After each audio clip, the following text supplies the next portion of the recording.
Bonsoir à toutes, bonsoir à tous. Merci d'être au grand rendez-vous. Nous sommes 12 août 2019. Il est 19 h. On est à vous. Bienvenue dans votre émission Jeunesse oblige, la tribune d'expression libre des jeunes et adolescents de nos lycées et collèges. Pourquoi tu penses qu'il faut avoir un petit ami sur les bancs? Avant de marier une personne, il faut d'abord la connaître. Et ce n'est pas à la veille de votre mariage que vous allez connaître la personne. Mon petit ami, j'aimerais le choisir par son teint. Parce que j'aime les hommes de teint clair. Lorsque le sexe et les études sont en conflit, le sexe gagne toujours. Lorsqu'il y a un élève qui utilise le téléphone portable en plein cours, il n'est pas concentré sur le cours, mais il est concentré plutôt sur le téléphone portable. Face au téléphone portable, je demande aux parents d'être exigeants parce que le téléphone est chronophage.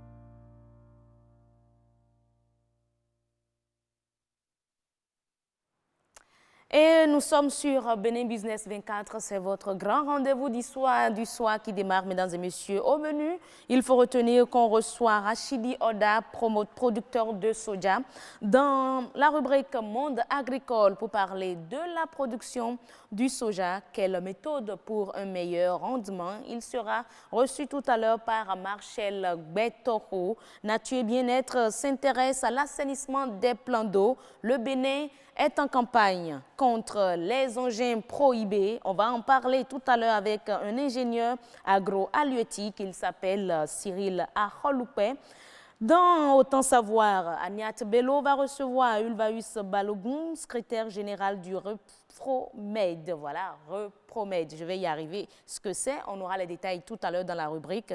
Principalement pour parler de médias digitaux, une autre façon d'informer, point d'interrogation. On va répondre à la préoccupation tout à l'heure avec notre invité et Agnat Bello, l'expert de ce soir. Si tout va bien, Lucien Tokor, médecin de santé publique, on va le recevoir pour parler de l'épidémie du choléra au Bénin. Peut-on en finir?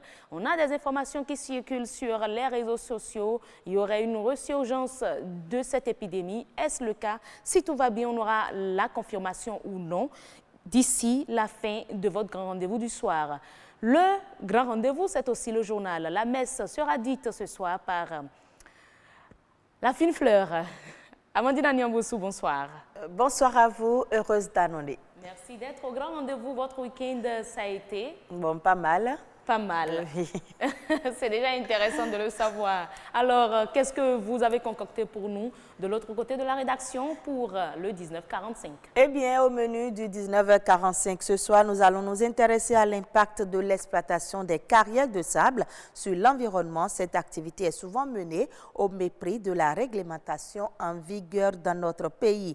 Le citron, un antioxydant très bénéfique pour la santé, il est important de l'introduire dans notre alimentation. Et puis, nous irons à la découverte de la capoeira, cet art martial qui puise son inspiration dans les techniques de combat et développe en premier lieu la souplesse du corps. Et on l'appelle comment? La capoeira. La capoeira. Oui.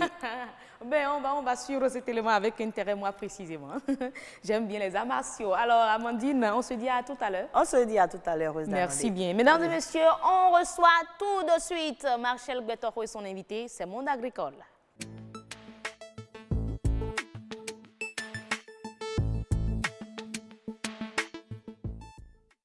Estelle Pazou a réalisé ce reportage que je nous propose de suivre. C'est un reportage réalisé sur le haricot pour parler de la production du soja précisément. Ce sont des céréales. On aura les détails tout à l'heure, mais suivons d'abord son reportage. Nous sommes ici à Podji, un des compartiments du grand marché d'Antokpa de Cotonou. On y trouve de tout et surtout des céréales. Et si vous aimez le haricot, vous savez certainement que c'est la bonne adresse. Ou sinon, nous allons découvrir ensemble. D'un étalage à un autre, plusieurs variétés du niébé, communément appelé haricot, sont proposées aux Béninois. Nous proposons du niébé rouge ou du blanc que nous appelons tawa ou tola. Armande a diverses sources d'approvisionnement. Mais le constat cette année, les prix ont connu une hausse considérable avant de revenir à une norme relative. La variété dite blanche était vendue à 500 francs le kilo. Elle est passée à 700 et même à 800 francs. Celle dite rouge est passée à 500 francs le kilo. Chaque client, selon l'usage qu'il veut en faire, a sa préférence. Il y a les gens du Nigeria qui préfèrent l'haricot qui vient du Nigeria, on appelle ça Ibo. La préférence des Béninois, bon, ça dépend. Il y a d'autres qui viennent, qui disent cuisson rapide. Quand ils disent ça, c'est pour le Nigeria, parce que ça cuit vite. Et il y a d'autres qui disent que non, que c'est pour faire atassi. Donc ils prennent pour le mets.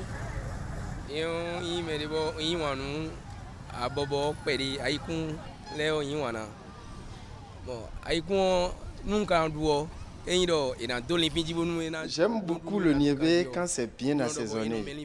Soit on fait le mélange avec la farine de maïs quand c'est encore au feu, soit on y ajoute du gari après sa cuisson, sans oublier bien sûr l'huile rouge améliorée.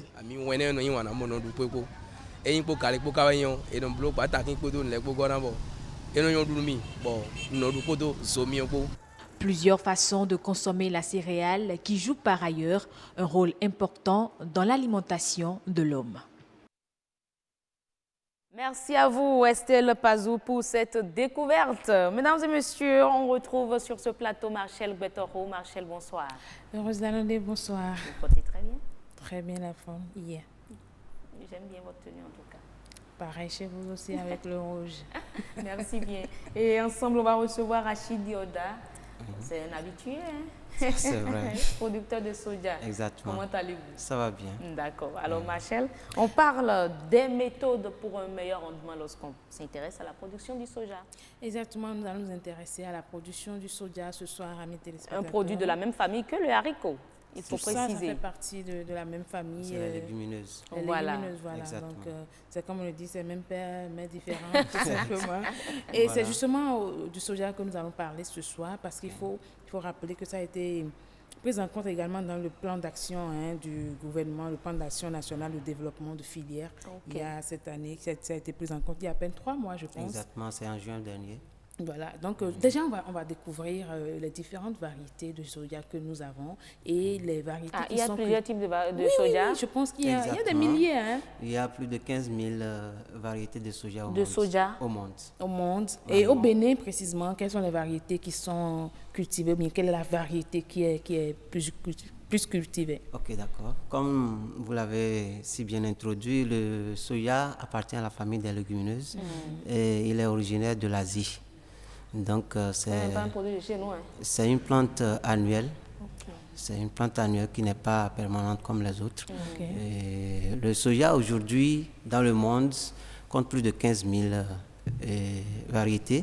Est-ce qu'on arrive à reconnaître les 15 000 variétés? Oui, bon, ça dépend des origines. Il y a les origines américaines, japonaises, chinoises et autres. C'est d'ailleurs les grands producteurs de soja au monde. Mais au Bénin, la marque, il y a plusieurs variétés. Mais la variété la plus cultivée, c'est la variété Jupiter. C'est ça. Oui. Et actuellement, il y a même des structures, je prends par exemple l'État, qui sont en train de travailler sérieusement et qui a déjà sorti 2 variétés encore pour pouvoir améliorer la production. C'est ça. Oui. Mais déjà, quand on parle de la production de soja au Bénin, nous, on aime les chiffres ici. Si on doit faire l'exercice pour avoir des chiffres, ne serait-ce qu'en matière de tonnage, en production de soja au Bénin, nous sommes déjà à combien de tonnes par an? Il faut dire qu'au Bénin, aujourd'hui, la production est à plus de 150 000 tonnes. Par an? Oui, aujourd'hui. Parce qu'entre-temps, depuis 1985, la production a évolué au Bénin. De 1985 à 2014, la production a évolué d'au moins 12 000 tonnes par an en moyenne. Qu'est-ce que je veux dire par là? En 2014, par exemple, nous avoisinons déjà les 100 000 tonnes. Et entre 2011 et 2014, la production a été multipliée par 7. Vous voyez un peu? Qu'est-ce qui a expliqué? Il faut dire qu'au début, les producteurs ne s'y étaient pas donnés, mais avec le temps, ils ont compris que c'est un produit qui est rentable et ça a suscité des engouements. Mais néanmoins, on trouve qu'il faut avec encore... Amon Soja aujourd'hui disponible partout. Ouais, je comprends que Rose aime ça, c'est parce qu'elle connaît le nom. Exactement. Amon, c'est fromage. C'est ce que vous aimez. Ça, là, c'est les femmes qui sont très, très... Elle a dit, elle n'a pas trouvé deux mots. Elle a dit tout cru Amon Soja. C'est leur domaine. Fromage de soja. Beaucoup de personnes vont se retrouver à travers ces termes. C'est ça. D'accord. Donc, vous étiez en train de parler en matière de tonnage, oui? Oui, en matière de tonnage, nous sommes aujourd'hui à plus de 150 000 tonnes. Il faut dire que les choses ont évolué parce que le gouvernement actuel a pris les choses à bras le corps. Avant de venir au niveau du gouvernement actuel, j'ai comme l'impression qu'il y a toujours à faire parce qu'on dit que tant que ce n'est pas parfait, il y a toujours quelque chose à faire. Tant qu'il y a toujours à faire. Vous avez parlé de tonnage, mais est-ce que c'est déjà la quantité aujourd'hui de soja produite au Bénin suffit déjà pour couvrir les besoins au plan interne? Non. La réponse, c'est non. Parce qu'il y a déjà des industries locales qui n'arrivent même pas à obtenir satisfaction au niveau local, c'est-à-dire au niveau national. Et c'est pourquoi il y a des industries locales, par exemple, qui déjà font des contrats avec des associations, des coopératives, juste pour avoir une quantité pour faire tourner leur machine. Afin d'avoir la matière première disponible. Mais il se fait qu'au bout du compte tenu du fait que la filière n'est pas organisée, donc chacun vend le produit à sa guise. Dans quelle zone précisément, quand on parle du Bénin, quelles sont les zones dans lesquelles on retrouve la production de... Il faut dire que la production au Bénin, c'est à partir du centre, et à partir des collines, vous montez, mais il y a encore des variétés de culture aussi dans le sud. C'est quelle variété de soja ça? Ici... Oui.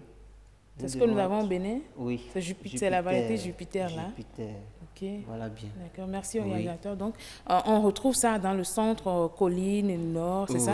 Ça va jusqu'au nord? Il y a même au sud, oui, ça va au nord. Au sud, Bénin aussi, dans le Zou et autres, même jusqu'au sud. Le soja se produit, mais pas aussi en grande quantité comme... Donc, on peut dire que pratiquement sur toute l'étendue du territoire... le soja se cultive. Vous savez, le soja, c'est une plante qui n'est pas trop exigeante en matière d'eau. Elle aime la chaleur.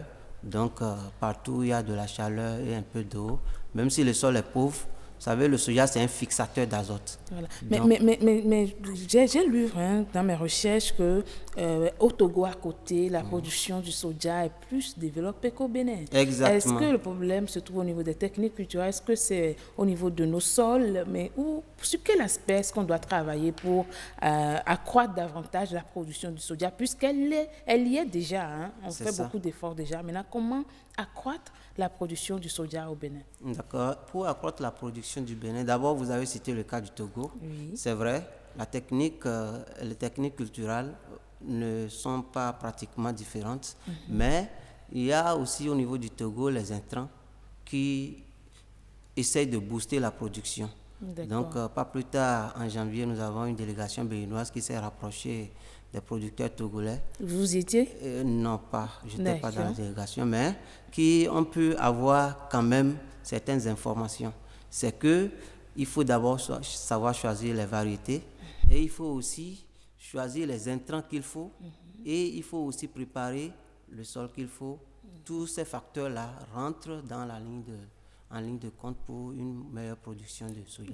Donc de façon générale, vous êtes en train de dire qu'il faut revoir les techniques culturelles. Exactement. Et pour justement revoir la technique culturelle, il faut quand même un plan d'action. Est-ce que c'est de ça que parle le PNDF, un soja que le gouvernement a lancé? Le gouvernement, vous savez, il se pose un problème. Ça, là, c'est au niveau de... c'est un problème de la variété. Au niveau de la variété, le gouvernement est en train de vouloir réguler et savoir quelle espèce, quelle variété on doit pouvoir développer pour pouvoir obtenir des rendements meilleurs au niveau des producteurs. Donc c'est là où on en est actuellement. Oui, le gouvernement a déjà inscrit dans son programme le soja comme l'une des cultures prioritaires. Mais la variété à développer reste encore à déterminer, c'est ça? Exactement. Et je vous l'ai dit à l'entame, c'est qu'il y a des structures aujourd'hui que nous devons pouvoir responsabiliser pour ce qui est des recherches en matière de variété. Au-delà des structures, vous, en tant que producteur de soja, comment est-ce que vous pensez réaménager votre technique, votre méthode de culture de cette, du soja, voilà, pour quand même suivre ou bien pouvoir accompagner déjà les décisions au niveau du gouvernement? Parce que le gouvernement va faire ce qu'il peut du moins, et vous avez aussi votre part de responsabilité. Qu'est-ce que vous, en tant que producteur, vous pensez faire? Bon, d'abord, il faut s'organiser. Vous savez, partout où il y a organisation, il y a toujours un bon résultat. Donc, il appartient d'abord à nos producteurs de nous organiser sur toute la chaîne, c'est-à-dire au niveau de la production jusqu'à la commercialisation. Quand il y a organisation, il faut également semer à bonne date. Quand vous semez à bonne date, il n'y a pas de raison que vous n'ayez pas un résultat quand même satisfaisant à la fin.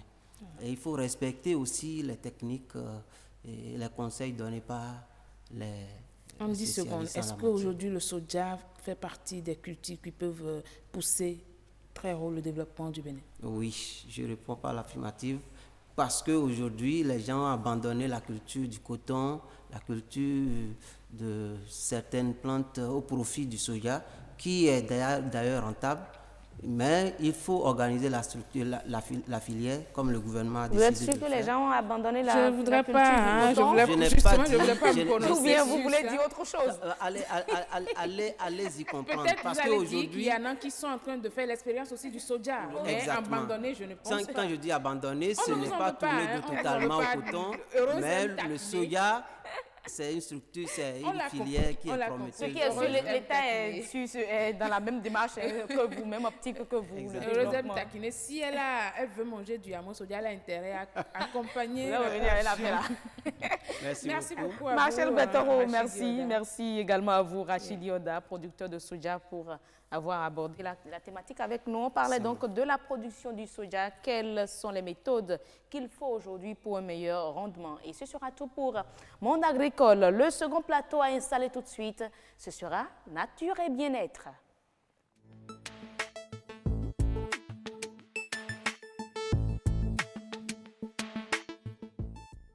Marcel Gbetoro était avec nous dans Monde agricole pour parler de production du soja. On la retrouve sur le terrain cette fois-ci pour nous parler de transport fluvial. Avant de retrouver Cyril Aroloupe, ingénieur agrohalieutique, pour parler de l'assainissement des plans d'eau. Le Bénin en campagne. On suit le reportage de Marcel tout de suite.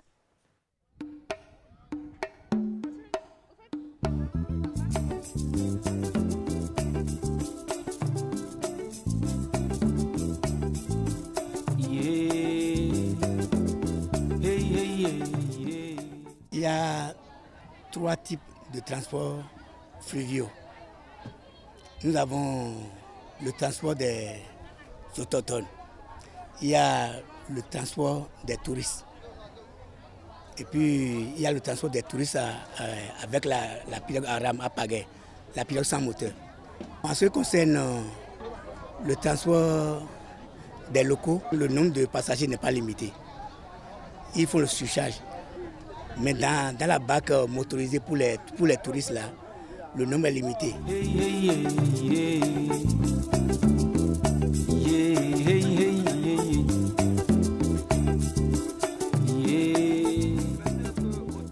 Pour être un conducteur de la barque motorisée, il faut avoir ton permis de conduire hors bord.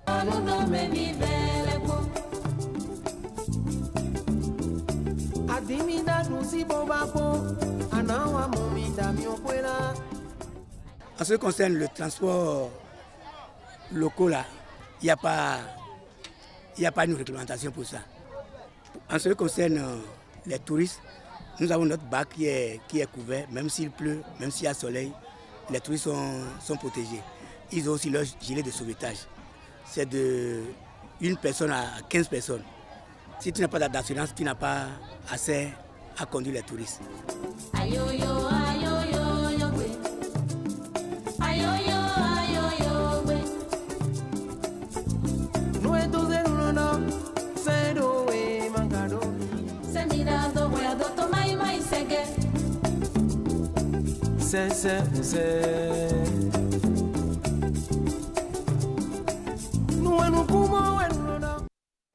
Et voilà, on retrouve sur le plateau Amandine Niambosso qui était de l'autre côté il y a un moment pour nous présenter le menu du journal. Amandine, bonsoir. Bonsoir à vous. nouveau. Bonsoir.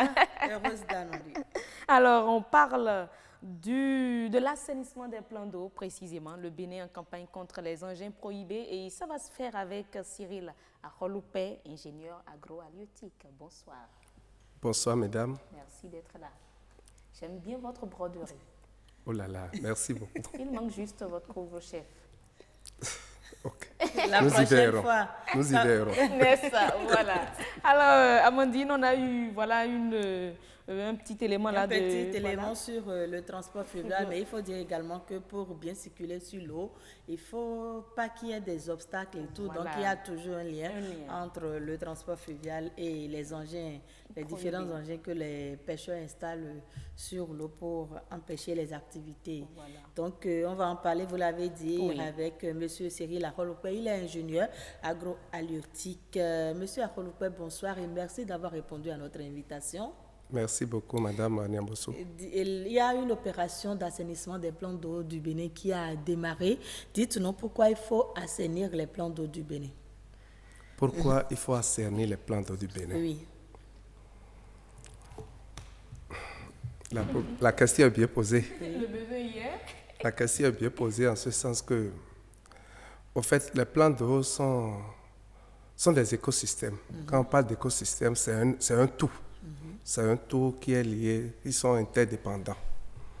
Mais il se trouve là, les plans d'eau, ce sont ces réceptacles-là qui pourvoient notre pays en produits halieutiques, c'est-à-dire les poissons, les crevettes, les huîtres, tout ce qui sort, les crabes, tout ce qui sort. Mais pour que nous puissions avoir ces productions, il faut une certaine condition dans le milieu. Il faut une certaine condition pour que ces organismes puissent se reproduire, se multiplier pour que nous puissions en profiter nous autres. Mais il se trouve maintenant, du fait des actions de l'homme, c'est-à-dire des actions anthropiques, ces écosystèmes sont menacés. Sont menacés à tel point que si on ne fait rien, c'est que d'ici quelques années, on risque de ne plus avoir de poissons dans nos plans d'eau. Jusqu'à ce point, insalubrité. Pas seulement insalubrité, oui, mais la pression de l'homme, beaucoup plus. La pression de l'homme. Insalubrité, nous avons la problématique de l'insalubrité, c'est beaucoup plus au niveau de la berge lagunaire de Cotonou. Mais les plans d'eau qui sont concernés ici, ce n'est pas seulement le complexe S, c'est-à-dire lac Noko et lagune de Porto-Novo. Nous avons aussi le lac Aémé et la lagune côtière, le lac Aémé et ses chenaux sont aussi concernés. Le problème, ce n'est pas seulement, comme je vous l'ai dit, ce n'est pas seulement l'insalubrité. Il y a la densité du pêcheur au kilomètre carré. Sur les milieux de type lagunaire, comme ce que nous avons au Bénin, la densité de pêcheurs qui est admise est de 9 à 14 pêcheurs au kilomètre carré.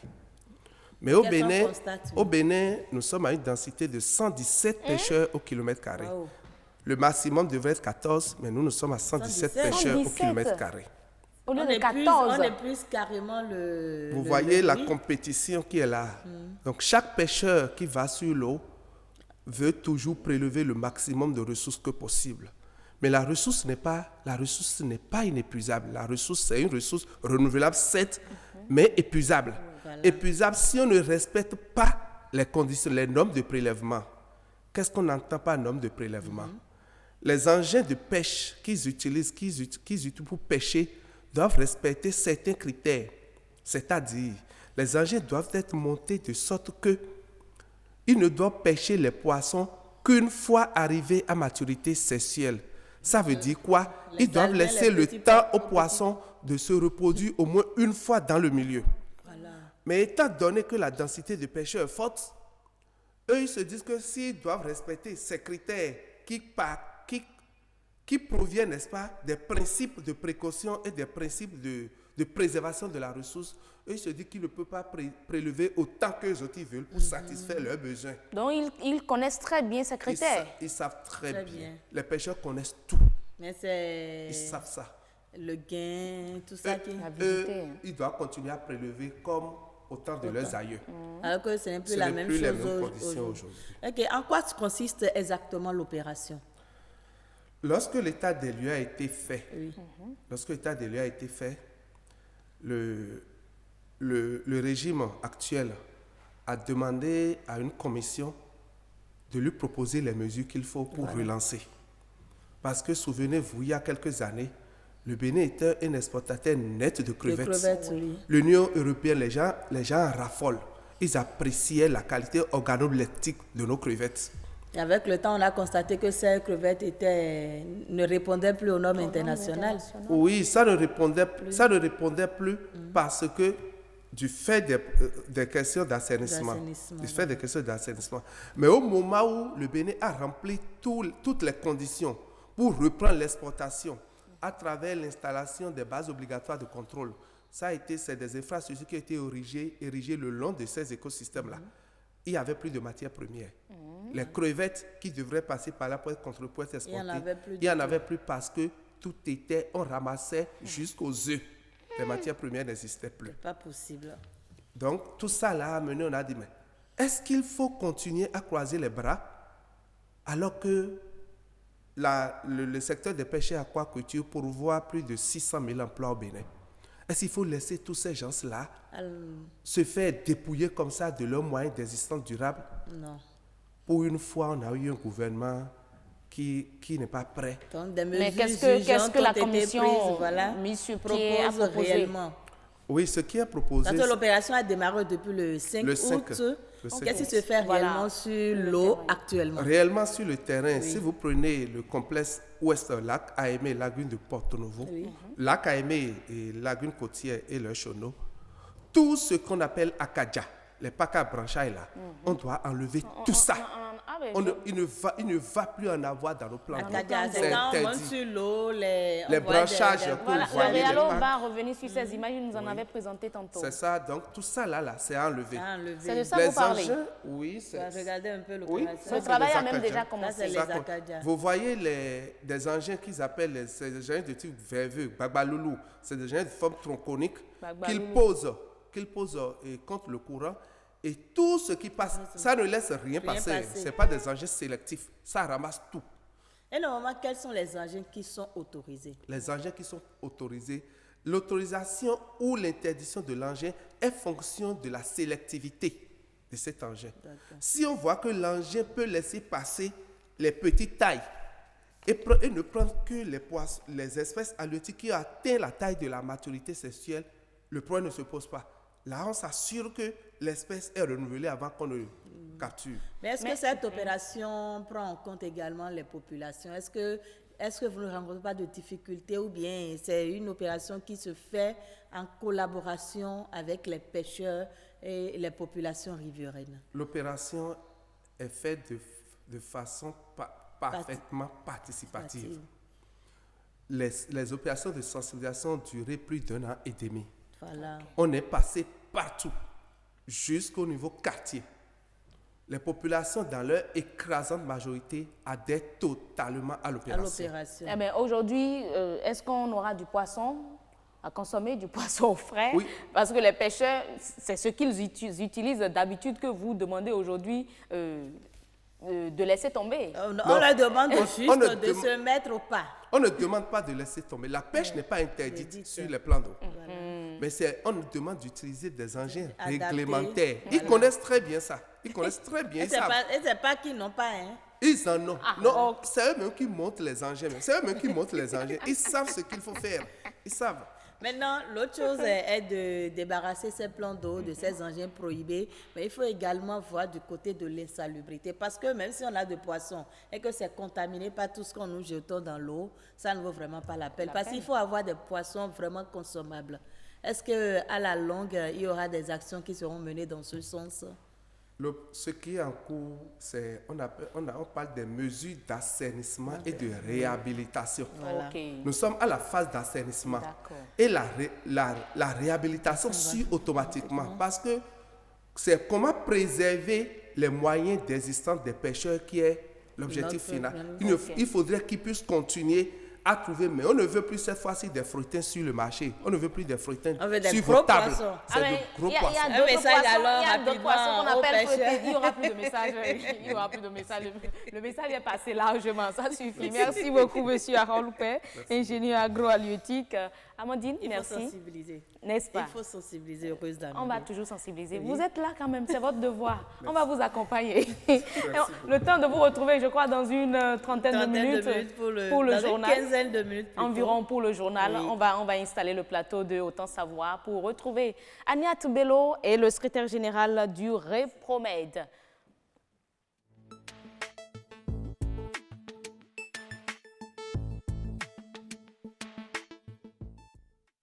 Médias digitaux, voilà une autre façon d'informer. Est-ce une autre façon d'informer? On va en parler tout à l'heure, mais d'abord, voici ce que Jennifer Sativi nous a proposé comme reportage sur les réseaux sociaux. Avant tout conçu pour maintenir l'interaction entre ses utilisateurs, les réseaux sociaux sont progressivement utilisés pour diffuser des informations. Plusieurs l'ont adopté au détriment des médias traditionnels. Avec ça, on a rapidement les infos. Et quand toi, tu as une information qui est vraiment fiable, tu envoies à ton collègue ou à ton ami qui est loin. C'est plus facile d'accès. Mais avant de partager aussi les informations, on doit aussi essayer de vérifier. Ce que les gens mettent sur les réseaux sociaux, c'est ça, nous mettons en tête. Et quand toi, tu lis seulement, on ventile, sans être informé, sans renvoyer une idée sur la réalité, ce qui se passe, même parce que nous ne suivons plus la télé. C'est comme l'information mobile, parce qu'on bouge avec en même temps et sur place, dès que quelque chose se passe, vous êtes informé. L'engouement suscité par les réseaux sociaux est non négligeable. Compte tenu de cela, il se révèle aussi bénéfique pour les professionnels de l'information. Aujourd'hui, les journaux même sont obligés de suivre, les journaux physiques là, sont obligés de suivre l'évolution technologique du monde, de sorte que même s'ils font des supports papier le lendemain, déjà lorsque l'événement se produit en même temps, ils mettent sur leur site. Ils peuvent ne pas tout mettre au moins en tout cas une brève et dire vous aurez la suite dans l'apparition de demain. Les médias en ligne qui existent aujourd'hui et qui ont comme support de diffusion de l'information qu'ils publient sur leur site les réseaux sociaux comme WhatsApp, Facebook, Twitter, LinkedIn, des réseaux sociaux de ce genre-là par lesquels les médias peuvent ou plutôt passent leur information. Et donc, quand ils publient par ce canal-là de diffusion de l'information, ça atteint beaucoup plus de personnes. Il faut faire la nuance entre l'information qui provient d'un professionnel des médias et donc un journaliste qui a pris le temps de chercher et de vérifier l'information avant de diffuser et n'importe quel citoyen qui n'a pas véritablement vérifié l'information avant de la diffuser. Afin de réglementer le secteur, plusieurs dispositions sont prises. Le code sur le numérique qui a été adopté il y a quelques jours maintenant permet de réglementer ce secteur-là. Donc on peut dire que nous avons une législation complète. Quand on met le code de l'information, le code sur le numérique ensemble, nous avons tout l'arsenal qu'il faut pour organiser le secteur, les réseaux sociaux, au-delà des réseaux sociaux, les médias en ligne, tout ce qui est Internet. En dehors des réseaux sociaux et du journalisme en ligne, l'entrée en vigueur de la loi portant code du numérique en République du Bénin va aussi permettre de régir le domaine des GSM, l'utilisation de l'Internet, la cybercriminalité, le e-commerce et bien d'autres. Et nous retrouvons sur le plateau le secrétaire général du réseau des professionnels et promoteurs des médias digitaux, Ulvaeus Balogun. Comment allez-vous? Ça va bien. Bonsoir. Bonsoir, journaliste ABB24. Oui. Sur ce plateau, il n'est pas journaliste à 24 heures. C'est mon balogoun quand même. Hein? Oui, votre balogoun de toujours. De toujours là. Je le reçois en tant que SG du Repromède pour parler des médias digitaux. Eh oui, mesdames et messieurs, bonsoir. Vous l'avez compris, aujourd'hui, donc, c'est Autant savoir du lundi TIC et on s'intéresse aux médias digitaux. Vous êtes nombreux à nous dire que dorénavant, vous vous informez beaucoup plus à travers le net qu'avec les médias traditionnels. On s'est donc demandé si les médias digitaux étaient devenus une autre façon de s'informer. C'est donc Ulvaïs Balogun qui va nous répondre à cette question. De vous à nous, hein, est-ce que dorénavant, on peut dire qu'on peut véritablement s'informer à travers les médias digitaux? Oui, on peut s'informer à travers les médias digitaux. Il faut dire même que ça fait déjà un moment qu'on a commencé à s'informer grâce aux médias digitaux. Ceux qui prennent l'habitude de s'informer à travers les réseaux sociaux, par exemple, ils s'informent autrement qu'avec la presse traditionnelle. Donc, du coup, c'est une autre façon de s'informer parce que le mode de diffusion n'est plus le même que la presse papier ou la télévision. Là, rien qu'avec votre smartphone, vous avez la possibilité d'être informé de tout ce qui se passe au Bénin, par ailleurs, partout dans le monde. Et ils sont nombreux à ne plus même regarder la télé. Hein? Oui, parce que c'est un peu plus facile. Déjà grâce aux réseaux sociaux. Alors, ça nous amène à redéfinir concrètement. Qu'est-ce qu'on met dans les médias digitaux? Eh bien, c'est un terme, on va dire que c'est un terme un peu nouveau. Ça n'existait pas, c'est apparu il y a quelques années, bientôt environ 10 ans, il y a environ 10 ans. Et on peut comprendre par média digital tout média qui permet de diffuser du contenu multimédia. C'est-à-dire média digital, c'est tout média qui peut diffuser du contenu multimédia. Alors là, on pourrait se poser la question de savoir qu'est-ce qu'un contenu multimédia. Alors le contenu multimédia, de façon basique, c'est de l'image, c'est de la vidéo, c'est du son, voilà, c'est du contenu multimédia. Et les médias digitaux ont la possibilité d'utiliser la vidéo, d'utiliser le son, d'utiliser l'image et même le texte. Ce qui fait qu'il renferme un peu tous les autres. C'est un média complet. Voilà, complet, exactement. Ça prend la presse écrite, ça prend les médias audiovisuels également. Oui, mais quelle est la différence, ou me diriez-vous la nuance alors avec les blogs? Parce que parfois on confond. On a l'impression que les blogs font partie des médias digitaux. Est-ce le cas? C'est pas vraiment le cas. Pas vraiment le cas parce que qui dit média dit forcément, c'est-à-dire dans le média, on comprend un travail qui se fait en amont. Voilà, la professionnalisation, c'est ça. Et or, les blogueurs... Le blogging, c'est de l'amateurisme? Non, on ne va pas dire que c'est de l'amateurisme. On n'est pas obligé d'avoir peut-être une formation professionnelle en journalisme avant de faire le blog. Parce qu'aujourd'hui, on peut créer, vous le savez, on peut créer le blog. N'importe qui peut créer un blog aujourd'hui. Et donc, par conséquent, n'importe qui peut écrire ce qu'il veut sur un blog. Alors que la nuance, c'est que quand c'est un média, automatiquement, vous avez l'obligation de vérifier l'information avant de la diffuser. De déontologie à respecter. Exactement. C'est-à-dire que le travail qu'on fait sur Internet en tant que média digital n'est pas différent du travail qui se fait dans les autres médias. D'accord, donc vous collectez les informations, vous les vérifiez et vous les mettez dans une formule que tout le monde puisse comprendre et vous les diffusez.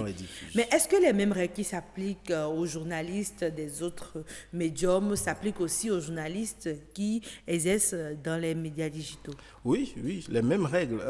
Ceux qui fonctionnent, les médias digitaux, dans les médias digitaux, observent les mêmes règles. C'est-à-dire qu'on est assujetti au code de déontologie et de l'information parce que c'est d'abord des professionnels de l'information qui ont choisi de diffuser l'information par un autre canal que le canal habituel. Donc pour vous, la seule différence entre un média normal et... Voilà justement, Rose l'a résumé, c'est le canal. C'est juste le canal, c'est le canal de diffusion de l'information qui diffère. Sinon, on fait le même travail, on recoupe, on cherche l'information, on recoupe l'information et on diffuse l'information. C'est vrai que dans l'écriture, il peut y avoir... Dans le style surtout. Voilà, une petite nuance, mais ça, c'est-à-dire dans le fond, on fait le même travail que les autres presses traditionnelles. D'accord, justement, parlant de ce canal-là, est-ce que ce canal de diffusion qu'est le digital a des codes particuliers?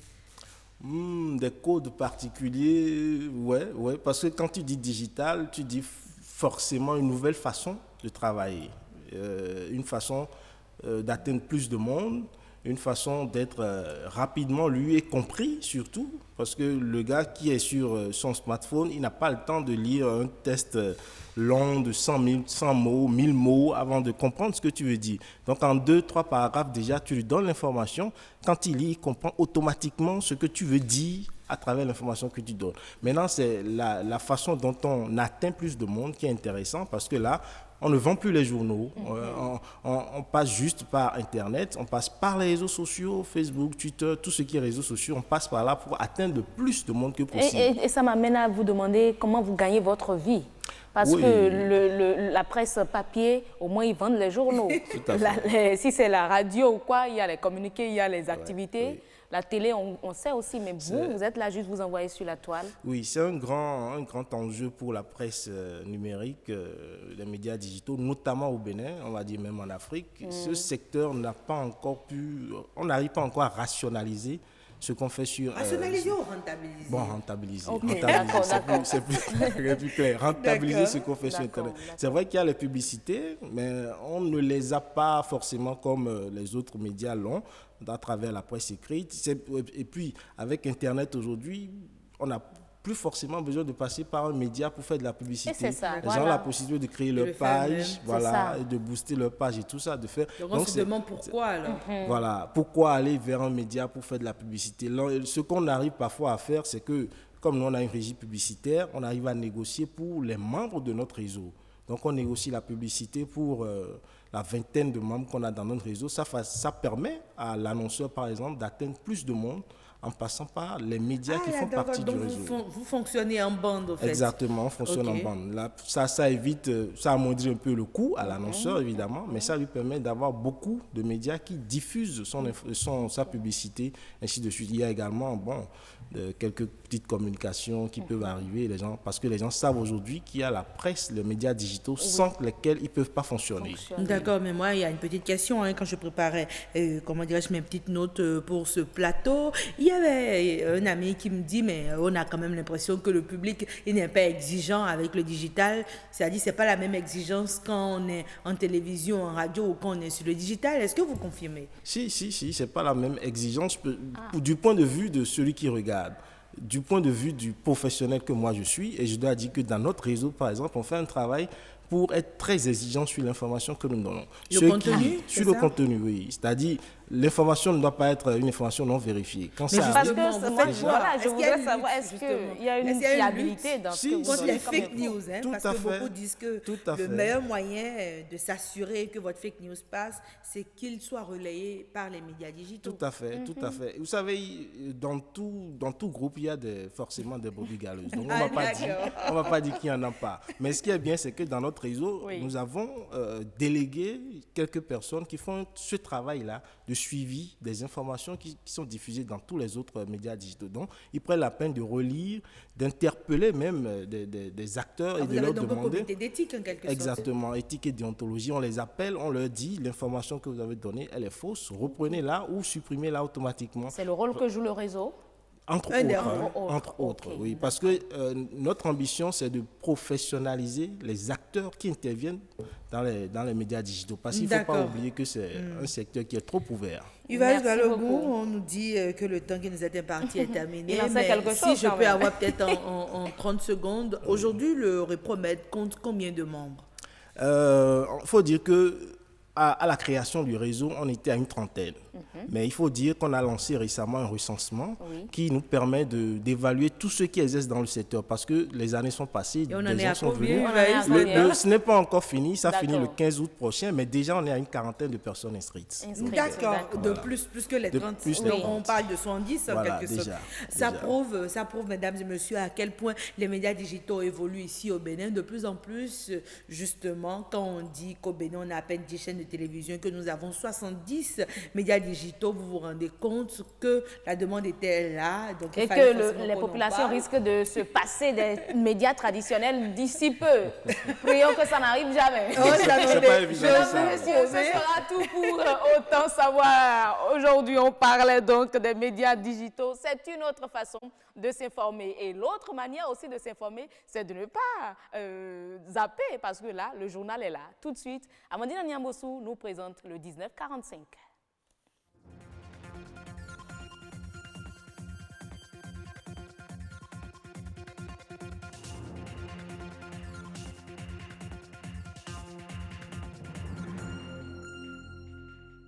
Mesdames, Messieurs, bonsoir. Les titres du journal. Végétation massacrée, sol détruit, c'est tout simplement le résultat de l'exploitation anarchique de sable. Les carrières de sable sont souvent exploitées au mépris de la réglementation en vigueur et de la préservation de l'environnement. Le citron jouit depuis toujours d'une grande réputation et possède de nombreuses vertus. Intégrer le citron dans l'alimentation peut faire beaucoup de bien à l'organisme.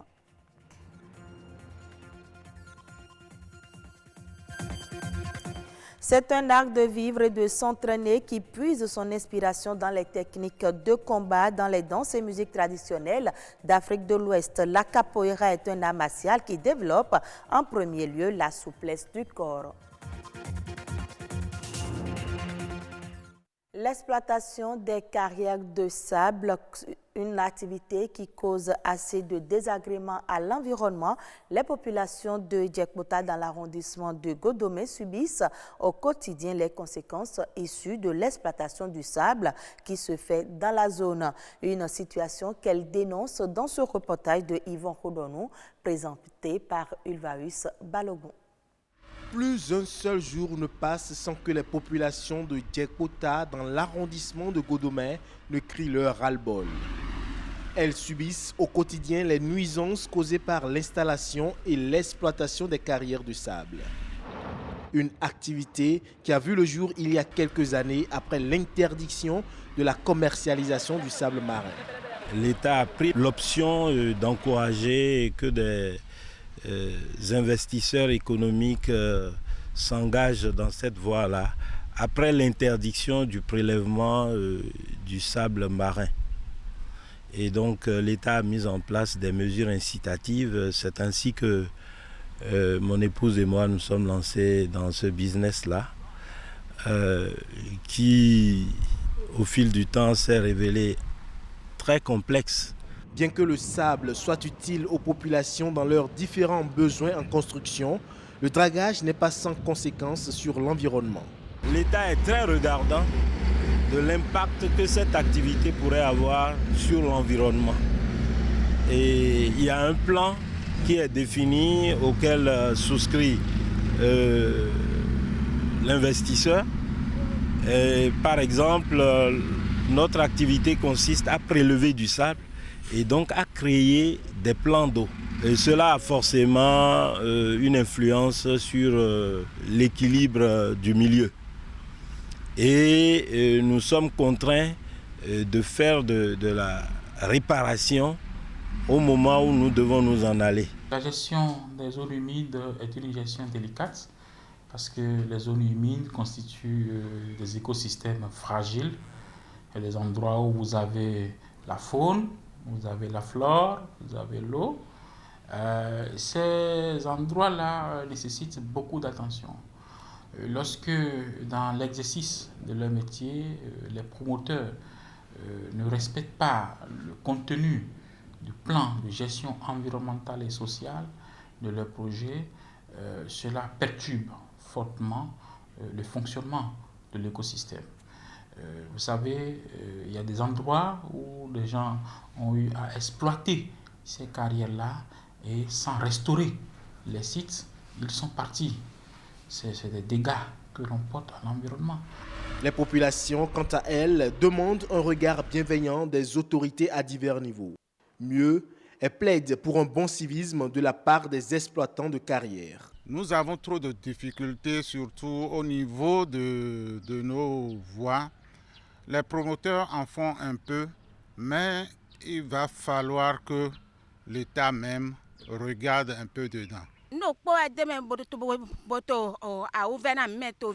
La seule chose qui nous dérange dans cette situation est qu'il y a trop de sable sur la voie, ce qui rend la tâche difficile aux usagers et surtout aux enfants.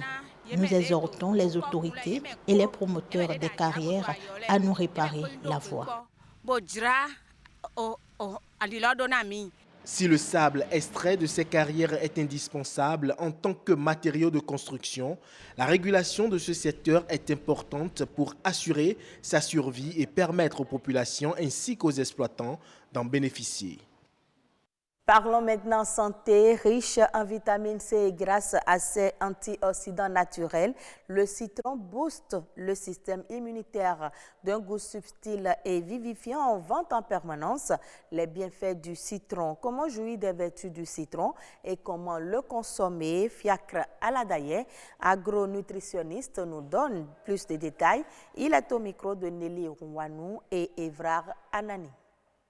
Souvent, c'est de prendre 2 à 3 fruits de citron. Le citron naturel, ce n'est pas les citrons que nous avons aujourd'hui. Il y en a qui sont plus gros que l'orange. Non, ça, c'est pas de frais citron, ça, c'est avec de l'engrais, c'est avec des produits chimiques. Non.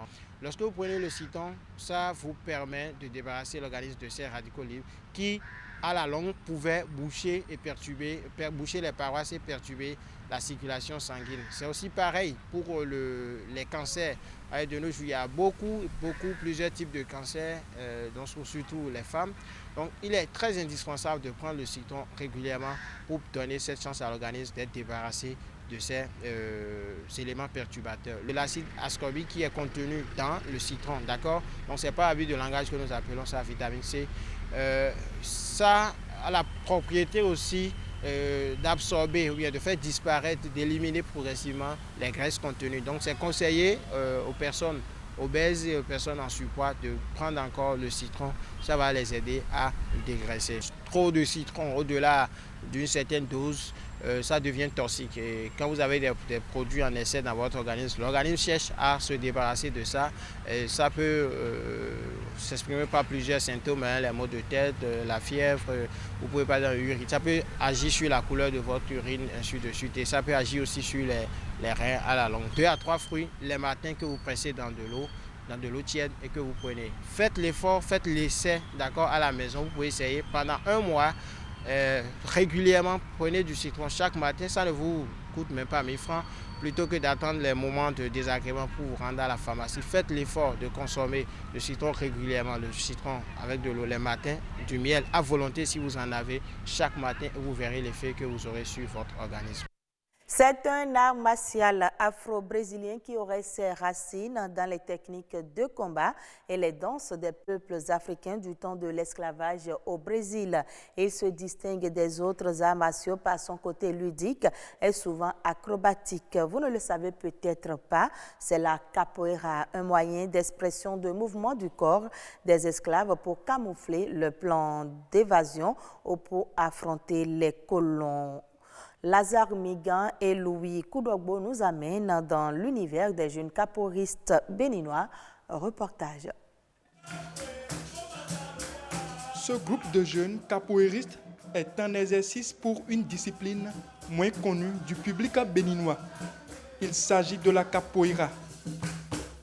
C'est une discipline qui vraiment est liée vraiment à la culture brésilienne. Pas seulement uniquement brésilienne, mais afro-brésilienne. Parce que c'est les Africains qui ont été déportés au Brésil, qui ont su laisser cet héritage. Parce qu'arrivés au Brésil, on leur interdisait la pratique des arts martiaux pour se défendre, pour se rebeller contre les colons, les esclavagistes. Donc les Africains ont su camoufler leur système de défense à travers la danse les danses qu'ils ont déportées de l'Afrique. C'est ce qui a donné vraiment la naissance à la capoeira. C'est l'art martial brésilien, voilà, où on fait plusieurs mouvements de lance des pierres et autres. Là, il y a beaucoup de mouvements et qui est différent de la danse africaine, quoi. Ici, tout commence par ce jeu à 2 dénommé la roda. Cette discipline est un mélange de rythme musical et corporel suivi des acrobaties, des esquives et de la gymnastique. Les chansons de capoeira ne sont pas que des chansons, c'est la bravoure des Africains au Brésil au temps de l'esclavage. Comment ils ont pu se libérer de l'esclavage. C'est ça qui nous donne l'énergie vraiment de lutter. Et c'est ça qui leur a permis vraiment de trouver la liberté. Parce que l'esclavage, l'abolition de l'esclavage n'a pas apparu en l'air comme ça. Il y a eu vraiment des révoltes. Et malgré l'interdiction de la pratique des arts martiaux, c'est la capoeira qui a été présente pour vraiment honorer l'abolition de l'esclavage. La capoeira peut se pratiquer quel que soit l'âge. Ce jeune capoeiriste fait preuve de curiosité. La capoeira fait partie de mes passions. Il n'y a rien de pareil dans la jeu de roda que d'autres arts acrobatiques simples. La capoeira est un art martial qui puise ses racines dans les méthodes de combat et de danse des peuples africains. La gestion des terres, la production agricole et l'alimentation devront profondément changer pour parvenir à réduire le réchauffement climatique. C'est ce qui ressort du dernier rapport du groupe d'experts intergouvernemental sur l'évolution du climat GIEC.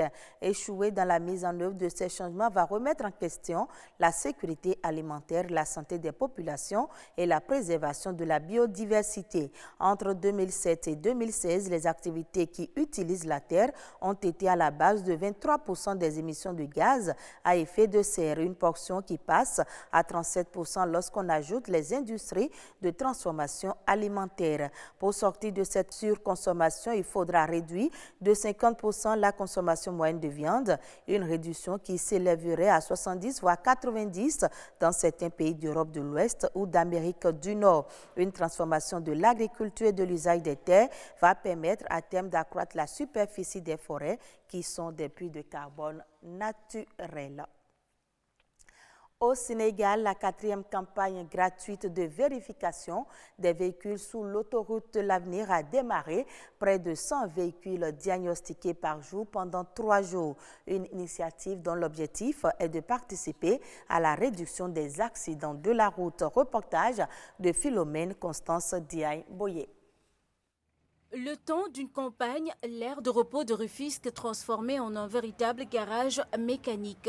Des spécialistes en la matière procèdent à la vérification de différents véhicules et sans frais. Ils ont vérifié la lumière, ils m'ont donné aussi des explications sur les pneus, comment tu sais que votre pneu est usé ou bien ça peut fonctionner toujours.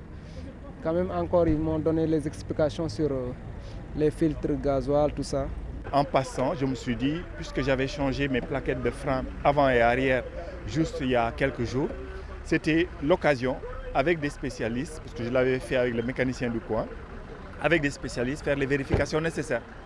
Et j'ai été bien inspiré parce qu'à la vérification, on s'est rendu compte que les plaquettes de frein arrière avaient été mal montées, ce qui me faisait courir un risque. L'entretien consiste au contrôle du freinage, de l'éclairage et phare, de la pneumatique, des pare-brises et balais essuie-glace qui sont d'ailleurs offerts et posés sur place. Cette année aussi, nous offrons aussi des goodies comme les balais essuie-glace, mais aussi des gilets de sécurité routière qui est très important dans le dispositif de sécurité de la voiture.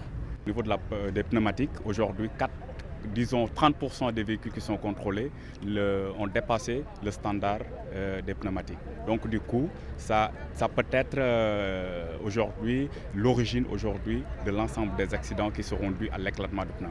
Hier, on a eu à sensibiliser certains clients aujourd'hui pour leur montrer effectivement que leur pneumatique était déjà hors service. Donc ce qu'il faudrait au moins d'être sensible à ça et de pouvoir réduire la vitesse. En plus de ça, également, il y a également un niveau très élevé au niveau du système de freinage. Pour cette 4e édition, Eiffage s'est fait accompagner de plusieurs partenaires dans le centre de contrôle technique automobile. L'objectif est de faire bénéficier les usagers de l'expertise. Il y a 14% de problèmes liés à la mécanique et d'autres 6% donc liés à l'éclatement des pneus. Environ 10 000 pour tout ce qui est panne sur l'autoroute à péage. Et cela pourrait être bien évidemment évité avec l'entretien régulier et constant donc, des véhicules. Dans nos données d'accidents, nous avons déjà 14% liés des accidents causés par les problèmes mécaniques, mais aussi 6% des accidents liés aux éclatements de pneus. Donc nous incitons déjà tous les usagers de l'autoroute à prendre de l'entretien de leur véhicule comme un important dispositif dans la gestion de la voiture. Les usagers de l'autoroute de l'avenir exhortent Eiffage Sénégal à multiplier ce genre d'actions qui pourraient participer à la réduction considérable des décès sur la route. Et c'est la fin de ce journal. Très bonne suite de nos programmes.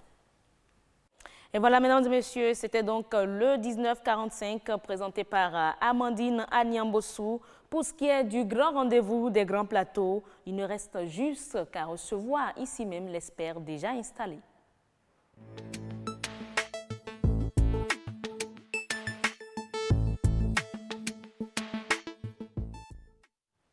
Pour vous qui avez suivi l'émission depuis le démarrage, on avait annoncé recevoir Lucien Toko, médecin de santé publique, pour parler de l'épidémie du choléra au Bénin. Il y a résurgence, il paraît. Peut-on en finir définitivement avec cela? Bon, on voulait poser la question, avoir les informations par rapport à la situation épidémiologique au Bénin et les dispositions à prendre au niveau individuel et au niveau étatique. Malheureusement, on n'a pas pu avoir Lucien Toko ici sur ce plateau, mais en lieu et place voilà, de cet expert, on reçoit Yves-Patrick Loko, il est journaliste culturel, pour parler du journalisme culturel, l'état des lieux au Bénin, leur contribution, la contribution des journalistes culturels au développement de la culture béninoise. Alors, Monsieur Patrick Loko, Yves, comment allez-vous? Bonjour, heureuse, ça va bien et chez vous? Je me porte très bien, ça va se passer entre collègues, entre consoeurs, confrères, collègues, précisément. Absolument. Alors, le journaliste culturel, qui est-il? Le journaliste culturel, oui. Il faut dire que c'est le journaliste. Et le journaliste, vous le savez, je ne vais pas faire l'affront de vous le définir, mais je vais le définir à vos téléspectateurs. Le journaliste, c'est celui qui collecte, qui traite l'information. Donc, le journaliste culturel, c'est également un professionnel du journalisme, un professionnel de l'information qui collecte de l'information, qu'elle soit touristique, artistique et culturelle. Et c'est dire que dans ce journalisme culturel, il y a pas mal de disciplines qui peuvent être embrassées. Et c'est d'ailleurs pour ça que certains parlent de journalisme culturel avec S à la fin. Donc, de journalisme culturel au pluriel. Parce que, vous savez, si je dois prendre le cas du Bénin où, par exemple, dans les organes de presse écrite où les gens ne sont pas nombreux, c'est peut-être 2 ou 3 personnes qui y sont. J'exagère. C'est une seule personne qui est sur une page culturelle.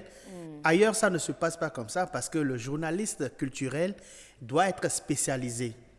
Il y a des journalistes culturels qui font simplement, qui sont spécialisés par exemple en art dramatique, en art plastique. Il y a des journalistes culturels spécialisés en danse, des journalistes culturels spécialisés en percussion, en théâtre, en conte, voilà. Mais ici... le journaliste culturel est encore généraliste. Il est généraliste parce que il est pratiquement seul. Si je dois prendre le cas d'un organe de presse écrite, ils ne sont pas nombreux quand je dois prendre le cas d'un desk à la télévision ou d'un desk à la radio. Mais ailleurs, il y a des services dédiés.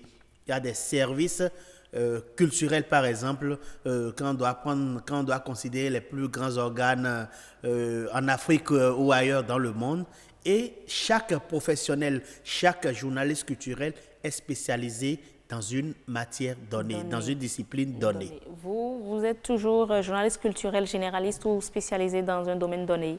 Moi, je préfère aller au théâtre, voir le théâtre. Okay. Je préfère également écouter de la bonne musique et pourquoi pas aller au cinéma. Donc, il faut dire que c'est toujours cette question de disponibilité de personnel qui, sinon le mieux, sinon l'idéal, j'allais dire, c'est que le journaliste culturel soit également spécialisé dans un domaine donné.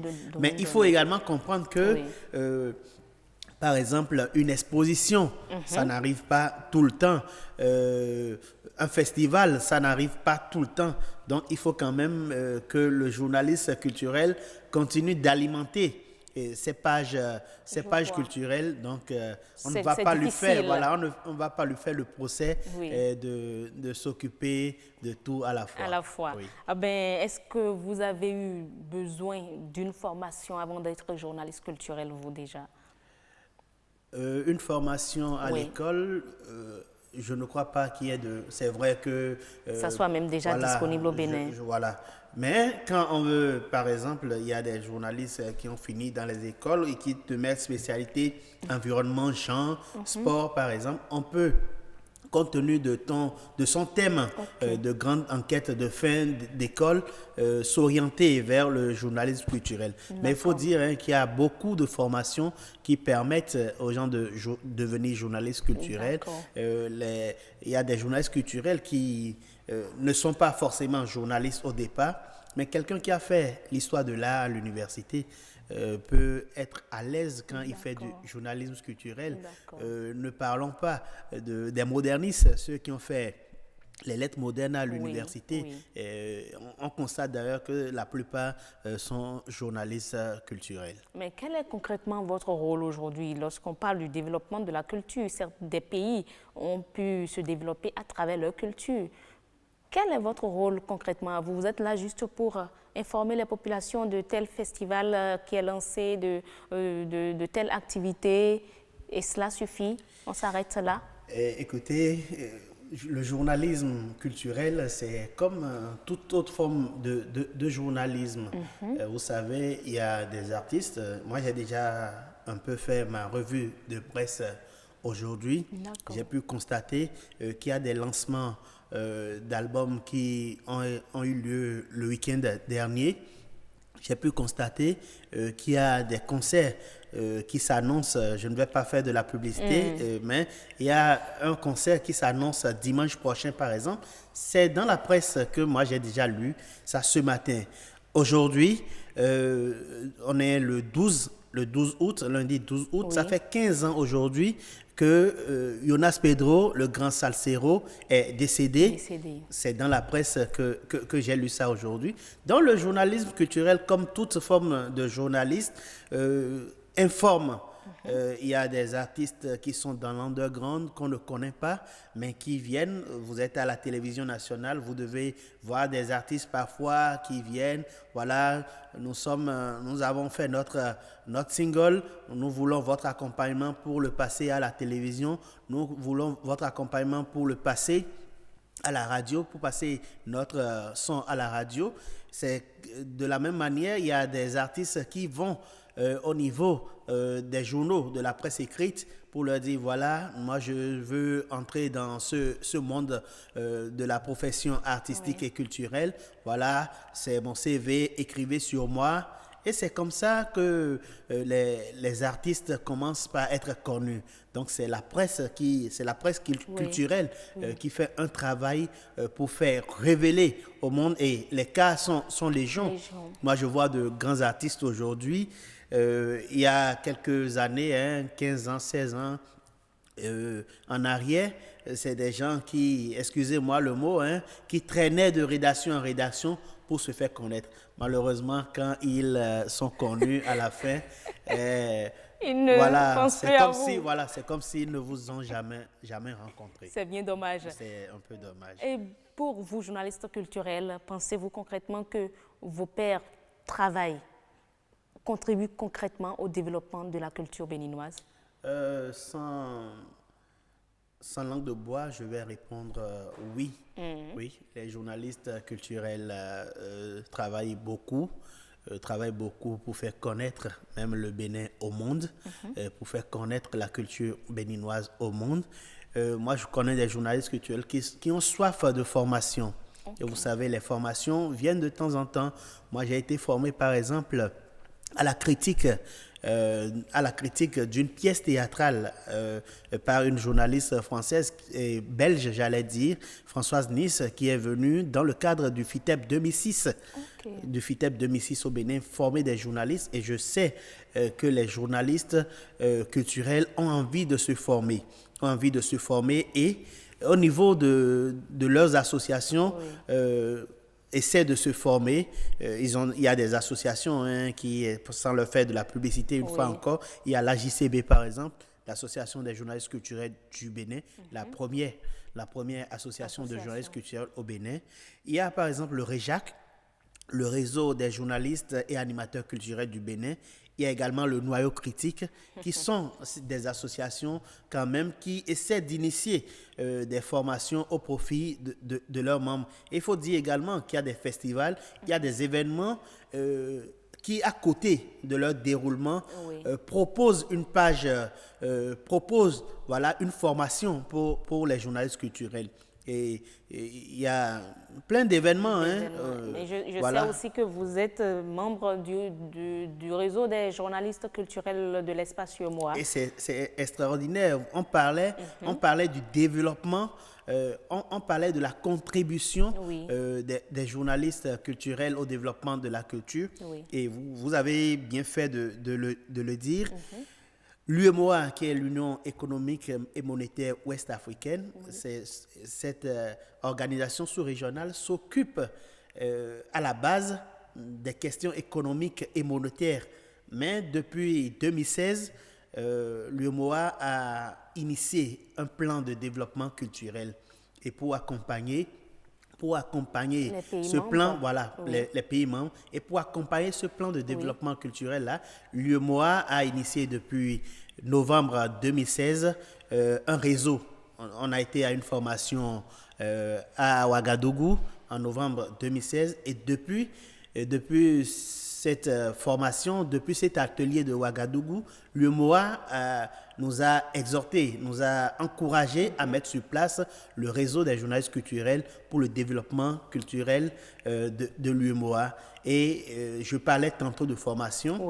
L'UEMOA nous a également accompagnés l'année dernière lors de la Biennale de Dakar, ce grand rendez-vous des arts et de la culture du monde qui se tient tous les 2 ans à Dakar. l'UEMOA nous a également accompagnés pour qu'on participe à une formation sur la critique d'art. Et avec toutes ces formations que vous obtenez, vous recevez au Bénin, que faites-vous? Est-ce qu'il y a des restitutions à l'endroit des pairs? Il y a des restitutions à l'endroit des pairs. Parce que ce dont vous avez beaucoup plus parlé, c'est le manque de formation. C'est le manque de formation, mais j'ai aussi dit que les journalistes culturels, à travers leurs différentes associations, cherchent toujours à se faire former et ne ratent pas l'occasion de se faire former. Et la formation également, c'est la pratique sur le terrain. Parce que, c'est vrai qu'il y a des journalistes culturels qui ne sont peut-être pas allés une fois au théâtre. Ça peut exister. On peut rencontrer des cas comme ça. Mais le simple fait d'aller à une représentation théâtrale et de venir rendre compte, il y a forcément quelqu'un, un ancien, un aîné ou même un confrère de la même génération qui peut te faire des remarques sur le papier que tu as fait ou le reportage que tu as fait sur cette représentation théâtrale pour te dire on ne dit pas telle chose, on n'écrit pas telle chose. Mais en un mot, quels sont aujourd'hui les besoins? Très rapidement. Les besoins, c'est la formation. Et bizarrement, le journaliste culturel qui fait découvrir les artistes, par exemple, ne se fait pas découvrir lui-même. Je vais m'expliquer. Dans les pages, dans les rédactions, par exemple, vous savez que c'est l'actualité politique qui domine. Il peut arriver des cas. Moi, il y a quelques années, j'ai dirigé une rédaction. Il y a des cas où moi, je mettais l'information culturelle en manchette. Mais aujourd'hui, c'est l'information culturelle qui est malheureusement sacrifiée au détriment de la politique et tout le reste. Voilà. On vous aura compris. Merci beaucoup Yves-Patrick Loko, vous journaliste culturel. Avec vous, on parlait donc du journalisme culturel ou des journalismes culturels, si on vous comprend très bien. L'état des lieux au Bénin. Et ce sera tout pour l'ESPER, mesdames et messieurs. Et ce sera également tout pour le grand rendez-vous. Mais avant de prendre congé de vous, je vous propose de suivre ceci. Bienvenue dans votre émission Jeunesse oblige, la tribune d'expression libre des jeunes et adolescents de nos lycées et collèges. Pourquoi tu penses qu'il faut avoir un petit ami sur les bancs? Avant de marier une personne, il faut d'abord la connaître. Et ce n'est pas à la veille de votre mariage que vous allez connaître la personne. Mon petit ami, j'aimerais le choisir par son teint, parce que j'aime les hommes de teint clair. Lorsque le sexe et les études sont en conflit, le sexe gagne toujours. Lorsqu'il y a un élève qui utilise le téléphone portable en plein cours, il n'est pas concentré sur le cours, mais il est concentré plutôt sur le téléphone portable. Face au téléphone portable, je demande aux parents d'être exigeants, parce que le téléphone est chronophage. Et voilà, mesdames et messieurs, c'est donc définitivement terminé pour le grand rendez-vous de ce lundi. Tout premier numéro pour le compte de cette semaine. On va se retrouver demain pour d'autres informations liées à votre développement personnel et au développement de la nation. D'ici à là, portez-vous très bien.